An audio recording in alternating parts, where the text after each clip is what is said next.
नमस्कार, मैं हूं हेमेंद्र शर्मा और आप देख रहे हैं एमपी राउंडअप। कर्नाटक में कांग्रेस पार्टी की भारी भड़कम जीत के बाद सोशल मीडिया पर तरह तरह के मैसेजेस और मीम्स सर्कुलेट हो रहे हैं। इनमें से एक मैसेज है कि अंदर की बात है, बजरंगबली हमारे साथ हैं, और एक मैसेज जो और सर्कुलेट किया जा रहा है वो ये है कि कर्नाटक में बजरंगबली अपना काम करने के बाद अब मध्य प्रदेश की तरफ रुख कर चुके हैं। वैसे आपको बता दें कि मध्य प्रदेश कांग्रेस पार्टी के अध्यक्ष कमलनाथ डिक्लेयर्ड बजरंगबली के भक्त हैं। ये बात किसी से छुपी नहीं है। उन्होंने छिंदवाड़ा में हिंदुस्तान की सबसे ऊंची हनुमान जी की मूर्ति भी लगवाई है। लेकिन सवाल ये है कि जिस तरह से जनता जनार्दन ने कर्नाटक में कांग्रेस पार्टी पर मेहरबानी की है, क्या उस तरह की मेहरबानी मध्य प्रदेश पर भी होगी? दोनों राज्यों का कंपैरिजन इसलिए किया जा रहा है क्योंकि दोनों ही राज्यों की सरकारें ऑपरेशन लोटस के तहत एक ही तरीके से गिराई गई थी। तो सवाल यह है कि कांग्रेस पार्टी की जो स्ट्रैटेजी कर्नाटक में कामयाब हुई, क्या वो ही स्ट्रैटेजी मध्य प्रदेश में भी लाई जाएगी या कामयाब होगी? और सबसे बड़ा सवाल यह है कि कर्नाटक में इस तरह की जीत का मध्य प्रदेश के कांग्रेस वर्कर्स पर क्या इम्पैक्ट हो रहा है? और इन सब सवालों पर बात करने के लिए हमारे साथ मौजूद हैं senior journalist mister Abhilash Khandekar. Sir, बहुत बहुत स्वागत है आपका। सबसे पहला सवाल तो यही कि जो कर्नाटक में विक्ट्री हुई है उसका मध्य प्रदेश के कांग्रेस वर्कर्स पर क्या इम्पैक्ट होगा? निश्चित रूप से मध्य प्रदेश के कई वर्कर्स और कई नेता भी कर्नाटक गए थे और वहां पर काम कर रहे थे, और उनका जो आत्मबल है या आत्मविश्वास है उसमें निश्चित रूप से इजाफा तो होगा ही। किसी भी कांग्रेस के कई सालों बाद कांग्रेस को एक बड़े राज्य में बहुत अच्छे तरीके से जीत मिली है, और लगातार ये माना जा रहा था कि प्रधानमंत्री या भारतीय जनता पार्टी की लीडरशिप जो है वो एक अभेद्य किला है जिसको कोई भेद नहीं सकता है। तो कर्नाटक में हुआ था, इसके पहले भी कई राज्यों में हुआ था। हमने मध्य प्रदेश में भी देखा था कि 2018 में छत्तीसगढ़ में, मध्य प्रदेश में, राजस्थान में भारतीय जनता पार्टी की सरकारें हारी थी और उसके बाद में कांग्रेस ने सरकार बना ली थी। बाद में की इतिहास सभी लोगों को मालूम है। तो निश्चित रूप से कांग्रेस का कार्यकर्ता यहाँ पर उत्सव भी मना रहा है और उसमें एक आत्मविश्वास भी जागेगा कि हम कर्नाटक में भी हरा सकते हैं, जहाँ पर भयानक पैसा खर्च करके भारतीय जनता पार्टी ने पूरी ताकत झोंक दी थी। उसके बावजूद भी वहां पर बहुत बड़ी संख्या में कांग्रेस के एमएलए जीत कर आए हैं। तो निश्चित रूप से उसका परिणाम मध्य प्रदेश में सकारात्मक पड़ सकता है, जो कांग्रेस की जहां तक राजनीति का सवाल है। अब कांग्रेस की कर्नाटक की स्थिति क्या थी और कांग्रेस की मध्य प्रदेश की क्या स्थिति है, इसमें थोड़ा बहुत फेरबदल हो सकता है।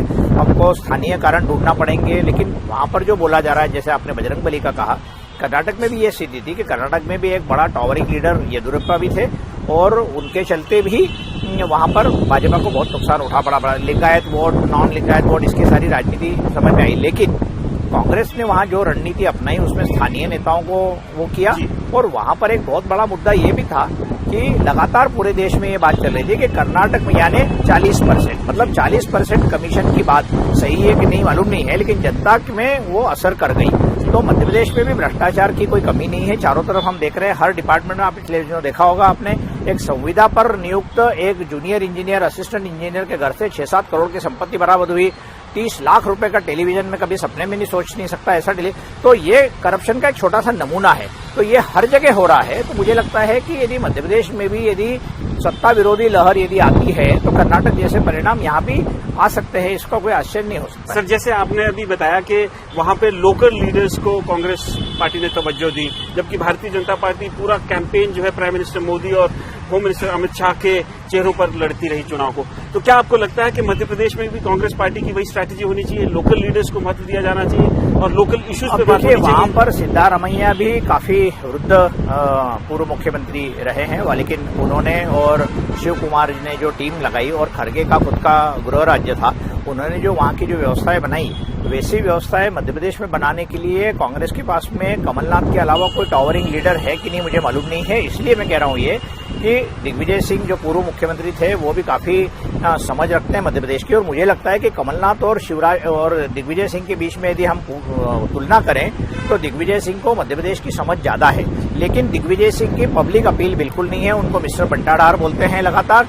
तो कमलनाथ और दिग्विजय सिंह का जो गुटीय संतुलन है उसमें से यदि कमलनाथ कांग्रेस को बाहर निकाल लेते हैं तो आज मध्य प्रदेश में बड़ी संख्या में लोग कांग्रेस को वोट देने के लिए लालायित हैं। लेकिन फिर भी यदि कांग्रेस अपने पत्ते ढंग से नहीं खेलती है और यह सत्ता विरोधी लहर मुख्यमंत्री के लंबे समय के बावजूद यहाँ पर जो दिख रही है, लेकिन ये बात मानना पड़ेगी कि मध्य प्रदेश में भारतीय जनता पार्टी का संगठन बहुत अच्छा है, लेकिन अब वो कितना अच्छा है, क्योंकि जहां जहां पर मैं जितने अलग अलग जिलों में बात करता हूं, आप भी करते होंगे, अलग अलग देखते हैं, तो निश्चित रूप से लोग ये कहते हैं कि अब बहुत हो गया, शिवराज जी का अब जाना वो हो जाए, लेकिन अब वो जाएंगे नहीं जाएंगे इसके ऊपर मैं टिप्पणी नहीं करना चाहता। कमलनाथ जी की बात बता रहे हैं, लेकिन एक बात तो एस्टैब्लिश अभी हो गई है कि जब सरकार जा रही थी कांग्रेस पार्टी की मध्य प्रदेश से, तो बीजेपी के नेता बार बार ये कहते थे कि ये तो आए थे, अब चले जाएंगे, 2 महीने बाद चले जाएंगे, 15 दिन बाद चले जाएंगे। लेकिन कमलनाथ ने खुद को अपने आप मध्य प्रदेश में रोका और अपने आप को एस्टैब्लिश किया मध्य प्रदेश के लीडर की तौर पर, और आज की डेट में वो एक टॉलेस्ट लीडर कांग्रेस पार्टी के मध्य प्रदेश में है। निश्चित रूप से और चैलेंज भी उनका नहीं दिख रहा है। देखिए, उनके आसपास अब वो मध्य प्रदेश कांग्रेस कमेटी की बात करें तो कमलनाथ की जितना सीनियर और जितना अनुभवी नेता कोई भी नहीं है, और उनको मालूम है कि सत्ता को कैसे इकट्ठे, पिछली बार भी उन्होंने जो मेहनत करी थी उसका एक परिणाम था कि 2018 में ज्योतिरादित्य वो बाकी सब लोगों ने मिलकर, और अब जो बीच बीच में ऐसा लग रहा था कि उनका पीसीसी अध्यक्ष पद से उनका जाना तय हो गया, वह सारी चीजें शांत हो गई है। अब ये देखना है कि अलग अलग जिलों में किस तरीके से वो नेताओं को इकट्ठा करके वो जनता को अपने, जिसको वोटिंग बूथ कहते हैं या पोलिंग बूथ कहते हैं, वहां तक ले जाएं। पर उस समय के मुद्दे क्या होंगे, कर्नाटक के मुद्दे क्या थे, इसमें निश्चित रूप से अलग अलग वो है। मध्य प्रदेश में भारतीय जनता पार्टी एक बहुत मजबूत पार्टी है। कर्नाटक में हर 5 साल बाद चुनाव होते हैं, बदलाव आते हैं, जैसे राजस्थान में होता है। आपने देखा होगा छत्तीसगढ़ में भी डॉक्टर रमन सिंह की सरकार 15 साल तक चली और उसके बाद जो उनका सफाया हो गया, तो इस तरीके का सफाया मध्य प्रदेश में भी होने की संभावना है। अब इसके चलते यदि दिल्ली कुछ मध्य प्रदेश में बदलाव करती है या नहीं करती, ये देखना होगा। अच्छा सर, मेरा फाइनल सवाल आपसे है कि अभी बजरंगबली का, जैसे हमने आपसे शुरू में भी कहा था कि वहां से यहां आ गए हैं, इस तरह के मीम्स और इस तरह की मैसेजेस चल रहे हैं, तो वहां पे तो एक साइजेबल पॉपुलेशन माइनॉरिटी का था और कंसोलिडेशन वो कांग्रेस पार्टी के फेवर में हुआ। लेकिन आपको क्या लगता है कि यहाँ पे अगर इस तरह की पॉलिटिक्स होगी तो क्या कांग्रेस पार्टी को उसका फायदा होगा, नुकसान होगा? नहीं, व्यक्तिशः यदि आप मेरे से पूछेंगे तो मैं जातिवाद के खिलाफ हूं, और मैं चाहता हूं कि देश और राज्य में गुड गवर्नेंस, या जिसको हम कहते हैं सुशासन के आधार पर हर व्यक्ति को न्याय मिले और हर व्यक्ति की सुनी जाए। लेकिन आज मध्य प्रदेश में ऐसा हो नहीं रहा है। वहां पर बजरंगबली ने क्या जिसको कहते हैं बदलाव लाया और कहते हैं संजीवनी कांग्रेस को दे दी, ऐसी बात हो रही है। बजरंगबली वाला मुद्दा मध्य प्रदेश में लागू नहीं होगा, मुझे लगता नहीं है। शायद ये बात सही कह रहे हो आप कि छिंदवाड़ा में कमलनाथ जी ने बहुत उसकी मूर्ति बना के रखी, लेकिन कमलनाथ जी ने खुद बजरंगबली को चुनावी इसमें हथकंडे के रूप में कभी उपयोग में नहीं लाया था।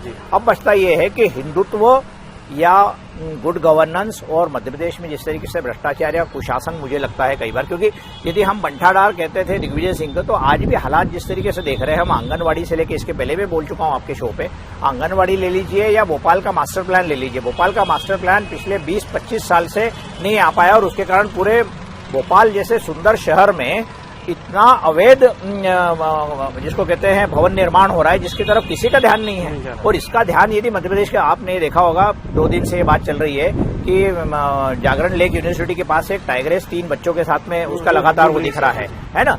तो टाइगर्स यहाँ पर आ रहे हैं, ये अपने आप में एक यूनिक सेलिंग प्रपोजिशन है भोपाल की शहर, मतलब भोपाल कैपिटल के लिए, मतलब जो हमारी राजधानी है। तो इसकी हरियाली बचा के रखना, यहाँ पर यहाँ के वन जो है उनको बचा के रखना, ये भी सब सुशासन के अंतर्गत ही आता है, क्योंकि पर्यावरण है अंतर्राष्ट्रीय स्तर पर एक बहुत बड़ा मुद्दा बन गया है। तो कहने का मतलब ये है, चाहे आंगनवाड़ी हो, चाहे भोपाल का मास्टर प्लान हो, या बुरहानपुर के जंगल हो, या पुलिस हाउसिंग कॉर्पोरेशन में जिस तरीके से भ्रष्टाचार हो, ये सारी चीजें दिखाती है कि सुशासन यहाँ से नदारद हो चुका है। और उसको पब्लिक कैसी लेती है, क्या उसको अपने मतों के जरिए वो अपनी नाराजगी व्यक्त करेगी या नहीं करेगी, भाजपा की क्या रणनीति होगी, कांग्रेस की क्या रणनीति होगी चुनाव जीतने के लिए, क्योंकि बहुत इंपॉर्टेंट चुनाव है मध्य प्रदेश के, साथ में राजस्थान भी है, छत्तीसगढ़ भी है। तो वो देखने के लिए कुछ समय लगेगा। तो एक बात तो निश्चित है कि कांग्रेस पार्टी के वर्कर्स को कर्नाटक में मिली जीत के बाद एक बहुत उत्साह मिला है और वो बहुत कॉन्फिडेंट हुए, उनको एक स्पाइन में दम आया है। लेकिन मध्य प्रदेश में चुनाव जीतने के लिए, जैसे सर भी कह रहे थे, यहाँ के लोकल इश्यूज उठाने ही पड़ेंगे और यहाँ की जो सर्कमस्टांसेस है उनके हिसाब से रणनीति बनानी पड़ेगी। एमपी राउंड अप में आज सिर्फ इतना ही, कल फिर मुलाकात होगी, तब तक के लिए थैंक यू, गुड बाय।